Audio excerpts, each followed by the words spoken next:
Olá, amigos aprendizes do Evangelho. Nesse segundo capítulo, nós vamos acompanhar a preleção do Eusébio, uma palestra proferida num parque aqui na Terra, para onde foram levadas centenas de pessoas em desligamento temporário durante o sono físico, que são aprendizes espiritualistas e que precisam, de repente, de um incentivo, assim como nós todos, que também somos aprendizes do Evangelho, precisamos.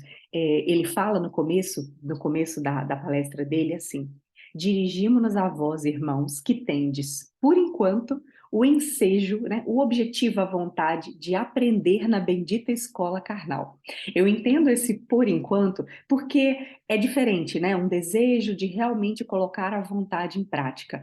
E para sair dessa teoria e ir realmente para a prática, a essência das palavras que o Eusébio vai ter aqui, vai oferecer para nós é trabalho para acendermos a nossa luz íntima, primeiro de tudo, para que então a gente possa usar essa nossa luz para iluminar o caminho dos outros, não para acender a luz dos outros, porque ninguém acende a luz alheia, mas pensando muito na responsabilidade que nós temos da nossa transformação moral, de encarar os desafios que aparecem todos os dias nessa jornada terrena. E ele vai se referir muito à sociedade atual. E esse atual, já me referi no capítulo passado, né, que a gente está falando de um livro de 1950, por volta de 1950, mas que tudo só se intensificou ao longo dessas décadas. Depois dele ter registrado, o André Luiz ter registrado essas palavras para nós, tudo ainda continua muito atual e muito importante para nós. Então, de novo, o apelo, né, para quem acompanha aqui esses singelos comentários, né, esse estudo que a gente faz aqui em conjunto, é o apelo para que nós possamos trazer para o nosso cotidiano, para a nossa tarefa, né, de aprendizes e aprendizes que se dedicam de verdade, porque a gente sabe que o aprendizado do Evangelho só existe quando a gente realmente coloca em prática. Então, que a gente possa compreender o quanto essas palavras podem ser colocadas em prática hoje no nosso dia a dia. Aí, continuando aqui as palavras do Eusébio, eu vou ler bastante, né, porque é uma palestra, a gente vai tentar tirar a essência aqui das palavras dele para o nosso aprendizado. E aí ele começa falando: vocês vieram aqui pela necessidade, ou na sede de ciência, ou na angústia do amor que transpõe abismos. Então, são as duas principais forças que nos conduzem a essa busca pelo aprendizado espiritual. Continua ele: vencestes pesadas fronteiras vibratórias, encontrando-vos na estaca zero do caminho diferente que se vos antolha. Então está surgindo um caminho diferente. E por que eles estão na estaca zero? Porque foram levados lá, não trabalhadores, mas pessoas predispostas ao trabalho no bem, que estão começando essa jornada. Então, nada melhor do que receber palavras de incentivo tão profundas e de alguém tão com tanta sabedoria para transmitir, para ver se fortalece essa galerinha desde o começo, para que enfrentem tudo que virá. Continua ele: não podereis guardar plena recordação dessa hora, devido à deficiência do cérebro, incapaz de suportar a carga de duas vidas simultâneas. Então, como nós já aprendemos anteriormente, tantas coisas que nós vivenciamos no sono são registradas de forma muito fragmentada quando são registradas. É um desafio para o nosso cérebro físico fixar esses aprendizados, mas ele diz: a lembrança persistirá, contudo, no fundo do vosso ser, orientando-vos às tendências superiores e abrindo-vos a porta intuitiva para que vos assista nosso pensamento fraternal. Eles vão ficar cada vez mais preparados para receber a intuição, receber toda a dedicação de amor que a espiritualidade tenta nos oferecer sempre por meio da nossa intuição. Só que essa intuição precisa estar trabalhada, nosso coração precisa estar aberto para receber isso do mundo espiritual, para receber essa ajuda plena. Continua ele: cansados das repetidas sensações no plano grosseiro da existência, vocês tentam pisar outros domínios. Não é o que nós sentimos tantas vezes? Cansado de tudo que a gente vê, tanto apego ao materialismo, né? Tanta gente se perdendo, tanta gente nos desvios morais, tanta gente em sofrimento profundo, e a gente tem uma vontade de fazer algo, né? De mudar o panorama, de trilhar um caminho diferente, às vezes dos nossos próprios vícios, das nossas próprias pisadas na lama que a gente dá, e a gente quer mudar. Continua ele, buscais a novidade, o conforto desconhecido, a solução torturante de enigmas. Todavia, não ignorais que a chama do próprio coração, convertido em santuário de claridade divina, é a única lâmpada capaz de iluminar o ministério espiritual. Não podemos contar com outra lâmpada senão a do nosso próprio coração aceso. Isso porque ninguém acende a luz do outro e a própria espiritualidade, por mais que nos assista, por mais que torça para que a gente acerte, eles não conseguem acender a nossa luz. E é só a nossa luz acesa que vai realmente transformar a nossa caminhada e nos tornar trabalhadores de Cristo. Ao lado de cada homem e de cada mulher, continua ele, no mundo, permanece viva a vontade de Deus relativamente aos deveres que lhes cumprem. Cada qual tem à sua frente o serviço que lhe compete. Olha que interessante. Todos nós aqui temos a nossa missãozinha com M minúsculo. Não importa onde a gente foi chamado a atuar, não importa qual é o tipo de atuação, todos nós temos um papel a ser desempenhado e que a gente desempenhe esse papel com amor. Só que ele fala, mas nós interferimos nesse plano divino e aí nós criamos para nós, dependendo da nossa conduta, ou prisão ou libertação. Desde quando fazemos e desfazemos, terminamos e recomeçamos, empreendemos a viagem reparadora e regressamos perplexos para o reinício. Como o André Luiz fala no prefácio do livro Nosso Lar. Quantas vidas necessitaremos ainda, né? Quantas vezes a gente precisa voltar, precisa errar, precisa aprender? Quanto tempo que a gente já está nessa caminhada? Cada milênio é ato breve, cada século um cenário veloz. Utilizando corpos sagrados, perdemos, entretanto, quais despreocupadas crianças que estão entretidas em jogos infantis, o objetivo santificante da existência. Poxa, o que é uma encarnação? Mesmo uma encarnação profunda de sofrimento, desde que a gente tenha a compreensão espiritual para entender essas palavras, né? O que é uma curta encarnação de sofrimento diante dos séculos de milênios que nós temos já vividos e que ainda temos pela frente. E aí, como crianças, a gente perde a oportunidade de fazer algo nessa encarnação. Fazemos-nos, diz ele, réprobos das leis soberanas, que nos enredam aos escombros da morte, como náufragos piratas, por muito tempo indignos do retorno às lides do mar.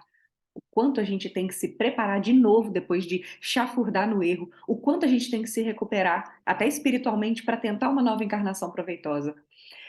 Enquanto milhões de almas desfrutam bons ensejos de reajustamento, boas oportunidades de se reajustarem com a lei, de verdade, né? Milhões de outras deploram a própria derrota, perdidas na desilusão e no padecimento. Não nos reportamos aqui aos missionários heróicos que suportam as sangrentas feridas dos testemunhos angustiosos. A gente não está falando dos missionários com M maiúsculo. Referimos-nos às vastas multidões de almas indecisas, presas da ingratidão e da dúvida, da fraqueza e da dissipação. Almas formadas à luz da razão, mas escravizadas à tirania do instinto. Não é a nossa situação ainda tão escravizados ao que o instinto tem a nos oferecer, desde que a gente foi criado lá simples e ignorante, que o instinto foi desenvolvido primeiro. O nosso sentimento já está preponderando em relação ao instinto. E olha que humildade com a qual ele continua falando que ele já passou por isso também. Falamos de todos nós, viajores no deserto da própria negação, pássaros de asas partidas que tentam voar buscando liberdade e paz, mas que a gente ainda se debate na lama dos prazeres. Por que não represar o curso dessas paixões corrosivas que só nos atrasam? Por que não sofrear o ímpeto de animalidade que nós temos? E quantas vezes a gente tenta, né? A gente tenta, só que exige muito treino. E aí, quando a gente vê, a gente já falou aquela palavra venenosa, a gente já teve aquele pensamento baixo. É um treino para cada dia a gente deixar essa nossa animalidade de lado, deixar os instintos controlados, disciplinados e fazer brilhar a nossa luz, né? O nosso profundo sentimento. Sempre o terrível dualismo da luz e das trevas, da compaixão e da perversidade, da inteligência e do impulso bestial. Estudamos a ciência da espiritualidade consoladora desde os primórdios da razão. E todavia, desde as épocas mais remotas, consagramo-nos à baixeza e ao morticínio. E aí ele dá vários exemplos aqui, contrapondo o aprendizado com os sábios que vieram, né, com os missionários que vieram, e a gente vai lá, entende, acha bonito que o missionário fala, vira as costas e mata os nossos irmãos de humanidade, escravizamos. Oramos, filosofamos e, ao mesmo tempo, distorcemos tudo, de acordo com os nossos interesses. Ainda hoje, mais para frente, ele vai falar, decorridos quase 20 séculos, sobre a cruz do Salvador, referente a Jesus. Benzemos, olha que coisa sem sentido, né? Benzemos canhões, metralhadoras e tanques, em nome de Deus, que faz refulgir o sol da misericórdia sobre os justos e sobre os injustos. Isso é mentira? Quantos ainda hoje usam isso, né? Pedindo a proteção divina para desastres morais. Até quando seremos gênios demolidores e perversos? Pergunta ele. Contraímos pesados débitos e escravizamos-nos aos tristes resultados das nossas obras, deixando-nos ficar indefinidamente agarrados nos espinhos. Foi assim que atingimos a época moderna, olha ele se referindo à época moderna, que é totalmente a nossa, em que a loucura se generaliza e a harmonia mental do homem está afundando cada vez mais. De cérebro envolvido e coração imaturo, as asas do espírito, né, que uma tá aqui, a outra tá lá embaixo, requintamos-nos presentemente na arte de esfacelar o progresso espiritual. A gente se aprimora na arte de meter os pés pelas mãos e não seguir em frente na nossa evolução espiritual. Homens e mulheres, segurando alguns fortemente as mãos dos outros, isso é a observação do André quando Eusébio deu uma pausazinha, exibiam extrema palidez no semblante estarrecido. Alguns deles, por certo, estariam ali pela primeira vez. E o Eusébio continua depois dessa oportunidade que o André teve de observar a plateia, como essas palavras eram recebidas. Nos séculos pretéritos, as cidades florescentes do mundo desapareciam pelo massacre dos conquistadores, ou estacionavam sobre a onda mortífera das pestes desconhecidas. Hoje, ok, as coletividades humanas ainda sofrem o assédio da espada homicida, a gente pode generalizar a espada, né, para todo tipo de arma. E chuvas de bombas arremetem contra populações indefesas, porque, infelizmente, ainda temos muitas guerras no mundo. No entanto, febre amarela, cólera, varíola foram dominadas. Lepra, tuberculose, câncer, estão aí, ó, combate sem tréguas. Diria que alguns aí já têm cura controlada, né? Existe, porém, nova ameaça ao domicílio terrestre. Olha a ameaça sutil, o profundo desequilíbrio, a desarmonia generalizada, as moléstias da alma que se ingerem sutis, arrasando a nossa estabilidade. Vossos caminhos não parecem percorridos por seres conscientes. Olha só, eu lembro de ter ouvido numa palestra, achei muito interessante o Haroldo falar que é como se a gente estivesse aqui dopados na vida, dopados. Aí ele descreve, não parece que os caminhos são trilhados por seres conscientes, mas parecem umas veredas estranhas, uns caminhos esquisitos, dos quais tripudiam duendes alucinados. Empenhados em disputas intermináveis, em duelos cheios de opinião, conduzidos por desvairadas ambições inferiores, os filhos da terra abeiram-se de novo abismo que o olhar conturbado não lhes deixa perceber. É tanta ansiedade, é tanta correria que a gente não consegue nem mesmo perceber o abismo para o qual estamos caminhando. É alienação mental, ao dopado que o Haroldo se referiu, alienação mental, que não só desintegra os patrimônios celulares da vida física, não arrebenta só o nosso corpo físico, mas atinge o tecido sutil da alma, afeta o perispírito, a gente vai entender um pouco disso também. Quase todos os quadros da civilização moderna se acham comprometidos na estrutura fundamental. Precisamos, pois, mobilizar todas as forças ao nosso alcance, a serviço da causa humana, que é a nossa própria causa. Olha o convite que ele está fazendo àqueles aprendizes. Explicando a importância daquilo que eles estavam tentando começar a fazer. O trabalho salvacionista não é exclusividade da religião.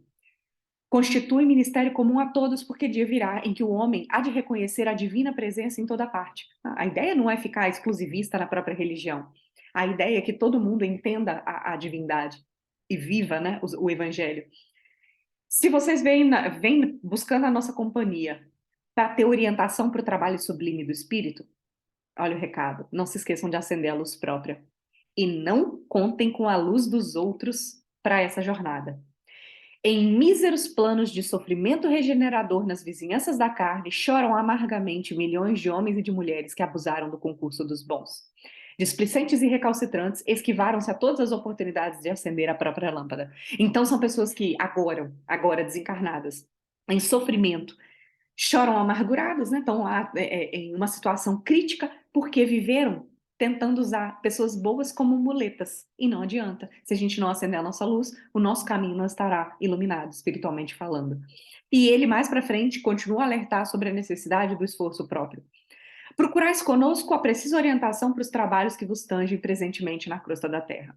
Sem dúvida, a intenção é super nobre. Entretanto, é indispensável que vocês considerem a necessidade de integração no dever de cada dia. Ele vai falar um pouco disso também no contexto, comentando o contexto geral, que também não é para a gente ficar buscando coisas gigantescas, né?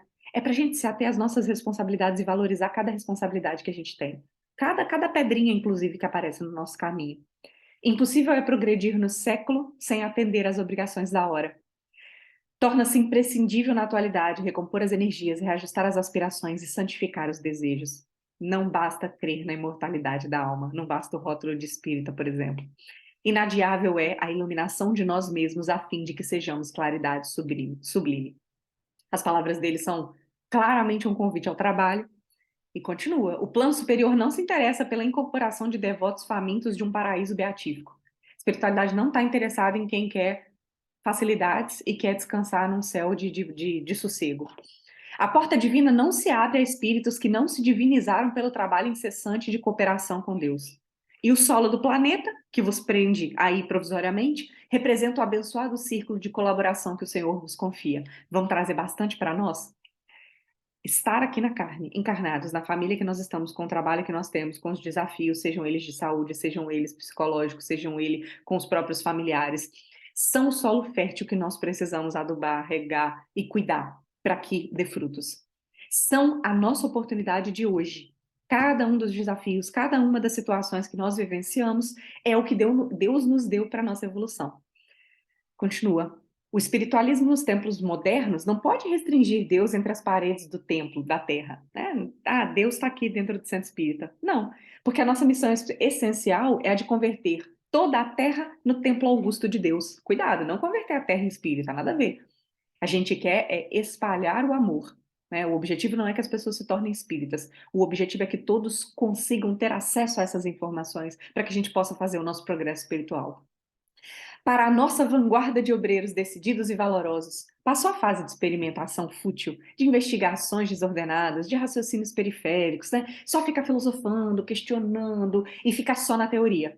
Vivemos a estruturação de sentimentos novos. Entendo assim, precisamos ir para a prática, precisamos diretamente da aplicação do evangelho no nosso dia a dia.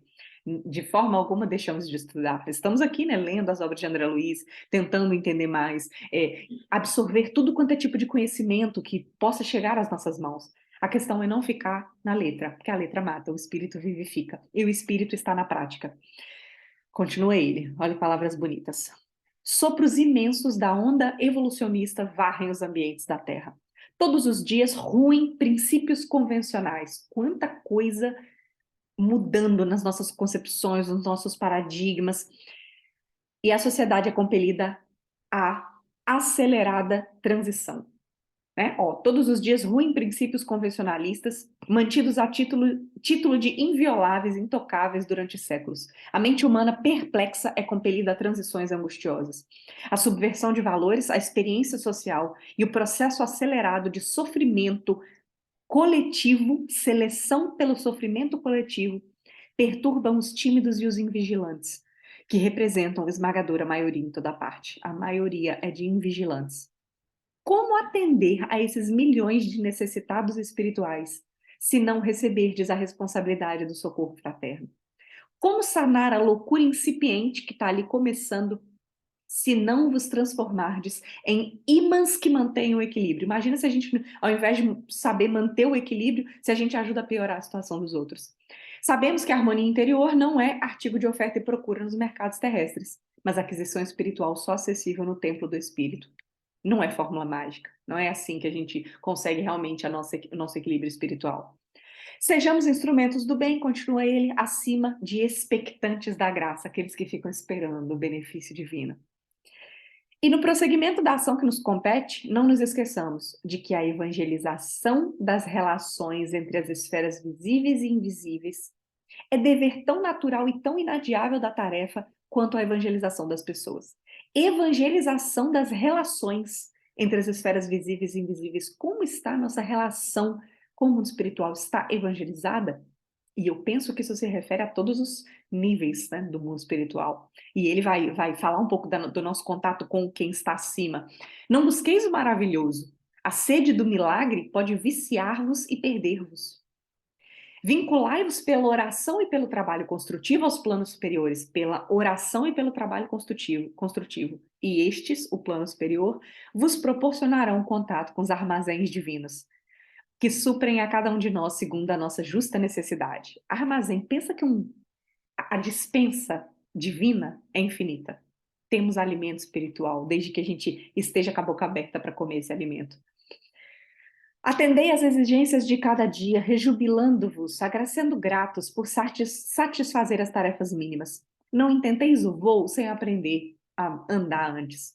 Não indagueis de direitos prováveis, já querer cobrar os direitos antes de liquidar os compromissos humanos, antes de prestar atenção nos nossos deveres. E fala novamente sobre a necessidade de iluminação própria para auxiliar os outros. O desequilíbrio generalizado e crescente invade os departamentos da mente humana. Combatem-se desesperadamente as nações e as ideologias, os sistemas e os princípios. Inúmeros lares transformam-se em ambientes de inconformação e desarmonia. Equilibrai-vos, pois, na edificação necessária, convictos de que é impossível confundir a lei ou trair-lhe os ditames universais. Não tem como enganar Deus, negociar com Deus. A lei divina é perfeita. E essas foram as últimas palavras do Eusébio, finalizando aquele convite, finalizando o alerta, tentando tocar profundamente aqueles corações que estavam lá, começando nesse trabalho árduo. Será que nós estamos na caminhada, nós como já aprendizes do espiritualismo, nesse contexto aqui, aprendizes do espiritismo, será que nós estamos nessa caminhada? Será que nós compreendemos profundamente as palavras dele, que confirmam, né, que ratificam tudo que a gente já vem observando, aprendendo com os livros do André Luiz? Não tem outro jeito senão o trabalho, a dedicação própria, a reforma interior. O Eusébio fez uma linda prece para encerrar. Os companheiros encarnados, né, começaram-se a retirar em silêncio respeitoso. E o Calderaro levou o André até o Eusébio para as devidas apresentações, né, que eles não se conheciam. E o alto dirigente, diz o André, recebeu-me com afabilidade e doçura, enchendo ele de palavras de incentivo. E não podia deixar de dar o recado para o André também, né? Precisamos servir, explicou ele. O Calderaro explicou sobre os projetos que o André estava intentando, né, aprender sobre. O Eusébio recomendou, então, que colocasse o André em contato com os grupos socorristas, né, que o Calderaro coordenava, colaborava com eles. E, por fim, deixou um convitezinho também para o Calderaro, se referindo ao André. Se tiver oportunidade, conduz ele aos serviços de assistência às cavernas. E só falou isso o André, tomado de curiosidade, só agradeceu e dispôs-se a esperar. Então, em algum momento, vamos ver aí se isso será concretizado para matar essa curiosidade também do que seria essa assistência às cavernas. Espero que essas palavras tenham tocado profundamente o coração de nós todos, para que possamos a cada dia servir mais, sermos mais instrumentos da paz do Cristo. Um abraço a todos. Até o próximo capítulo.